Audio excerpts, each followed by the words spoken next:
Oh. So my weakest part of me has always been my feet. Oh, yeah. I've had such plantar fasciitis that, that would last a year. And then it would jump from one foot to the other foot. And it has been a while that it's up into the ankle. It's just really bad. I have it under check. But days like today really puts it to the test. Welcome to a new edition of the vlog. It's gonna be we're doing a cooking show today. So it's Sunday, it's grocery day. I just got back from Trader Joe's. It's also the start of my one meal a day reset for the week. I make my breakfast meat on Sunday, which I'll eat throughout the week. I make it today. So today I'm meal prepping some organic ground chicken, but I'm also gonna make the banana protein bread that I make. Yeah. And I'm talking about OMAD, one meal a day, per day, literally gave me my foot back. I kind of have a sprained ankle. I bought some shoes. I went down here to the mall. My feet hurt. The idea that my feet hurt already, that's not good. What's in the bag? Let's begin with the receipt. $31.63. What's interesting about this? This is my food bill for the week because I only eat one meal. But to be clear, I already have a lot of the staples here at home.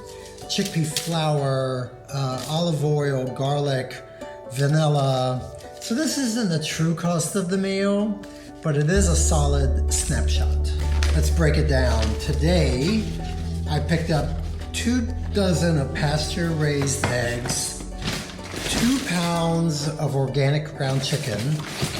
I have organic sweet mini bell peppers, a can of organic chickpeas, and from the second store, 2 cartons of grass-fed organic cottage cheese and 1 grass-fed yogurt. So let's say I weigh 180 pounds. That means my one meal has to have 180 grams of protein, and this combination meets the criteria. So today's a cooking episode. I'm gonna do my meal prep, which is just about the breakfast meat. Bad news, I'm trashing the kitchen. Good news, well, it's only happened one time per week, Sunday. So are you ready? Let's begin. Some olive oil, crushed garlic, seasoning. Let's see if we can get a little brown to the beans. Let's go. So here's the deal. My foot has been a problem for a while. Heel pain, ankle, plantar fasciitis, stiffness, you name it. The first time I started intermittent fasting, it completely cleared it up. But I've noticed a pattern. After a busy holiday season, I don't know, olive oil, crushed garlic, brown chickpea. I tend to fall off the routine. The gateway drug is Halloween candy, and then Thanksgiving pie, and Christmas rum balls, and then, I'm crippled by January. So, I don't know, I let go of the fasting and I start snacking. More and more odd hours. By January, February, I'm limping.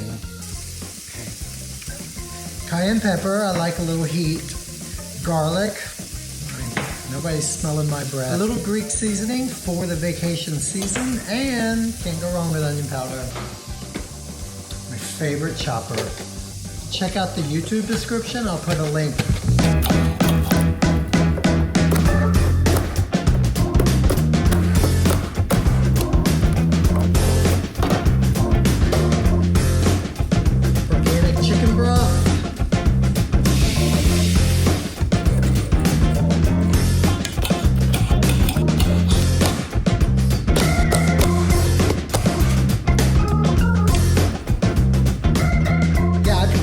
This new journey starting fresh March 1st. One meal per day, no fluff.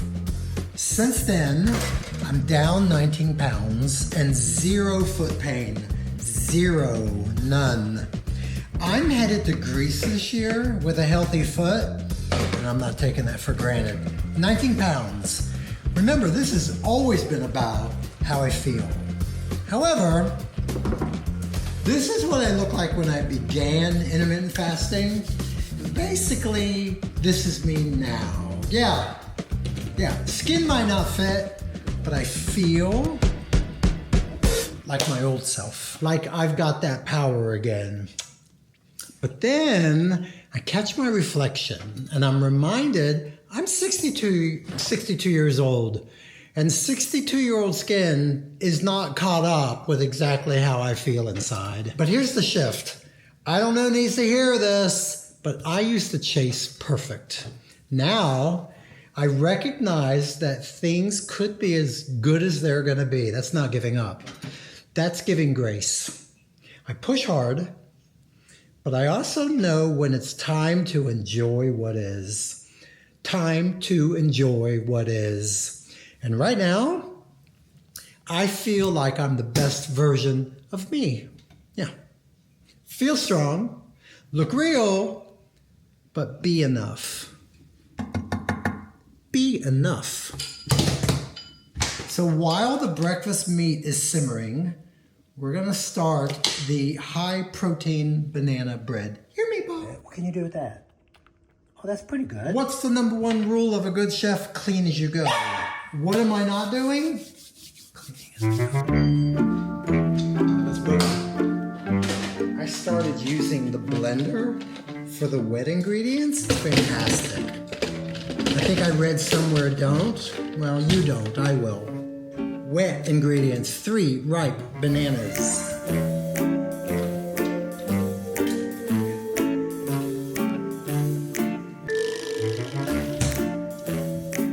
Grass-fed yogurt. All right, I have a question. When I make the protein banana bread, how much yogurt is in there? You're using 3/4 cup of plain Greek yogurt in the wet mix.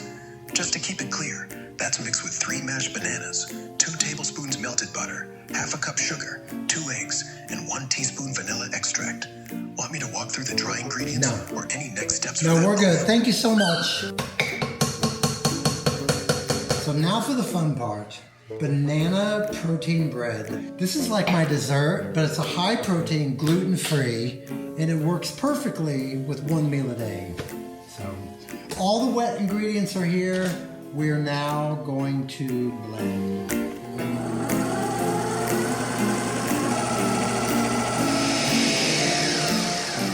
Okay, real quick, tell me the dry ingredients. Yo, for your protein banana bread, the dry ingredients are 1 cup organic Chick-fil-A, half a cup all-purpose flour, 1 scoop 21-gram gluten-free vanilla protein powder, 1 teaspoon baking soda, half a teaspoon salt, a 1/3 cup chopped walnuts, and a 1/4 cup hemp seeds. Whisk those together, then mix into your wet ingredients when ready. Can you tell everybody at home how much protein my loaf will have? And then the slices if I get 10 slices. Keeping it simple for your YouTube fam, your protein banana bread's got a total of about 65 grams of protein. Sliced into 10 pieces, that's roughly 6.5 grams of protein per slice. Perfect for your viewers to know. We are good, and I thank you for your help. No problem, Milo. This goes in a preheated 350 oven for 55 minutes. We have to recover some time because I like my videos to be about 8 minutes long. I'm going to take a food scale, and then I have glass servings, and then this. Look at this. Meatball's going crazy, but I'm going to prepare all of them 7 ounces like this. For 7 ounces of ground chicken in your breakfast medley with chickpeas, you're getting 46.6 grams of protein. That's it. Okay, that's excellent. Thank you. All right, the breakfast meat is packed, and this kitchen smells amazing. Look at this. I'm not eating any of this tonight. This was all made while fasting, and that discipline, well, it feels good. I'll sample everything tomorrow after the gym when it's time for my 1 meal per day. But for now, I'm calling it. This is a wrap. This wraps up the prep, nothing fancy, just food that serves the life I want to live. I'm gonna say that again. food that serves the life that I want to live. Yeah. See you tomorrow. It's the morning after, and I just got back from the gym. This has become completely effortless. Since March 1st, I've been eating one meal a day, and not once have I felt weak or run down. In fact, I had the energy to lift, sweat, move, all on an empty stomach. And now it's time to eat. I'm not desperate, I'm just ready. Even Meatball knows the kitchen's about to smell good again. While I'm cooking, let me tell you what's on the plate. 4 scrambled egg whites, 2 yolks, 3/4 cup of high-quality grass-fed cottage cheese, 7 ounces of the breakfast meat that I prepped yesterday, an avocado, and a thick slice of that protein-packed banana bread. That's more than 180 grams of protein, basically my body weight. And it's a mound of food that will keep me satisfied for over 23 hours. This isn't restriction, it's fuel, real fuel. So the recipe for the protein-packed banana bread is down in the description if you want to give it a try. And if you have any questions about how one meal a day has worked for me, especially with energy, inflammation, or life in general, well, drop me a comment below. I'd love to hear from you. And as always, like, comment, subscribe, and let's commit to seeing each other next week for a very special video about Mr. Meatball. You are not gonna wanna miss it. You're not going to want to miss it.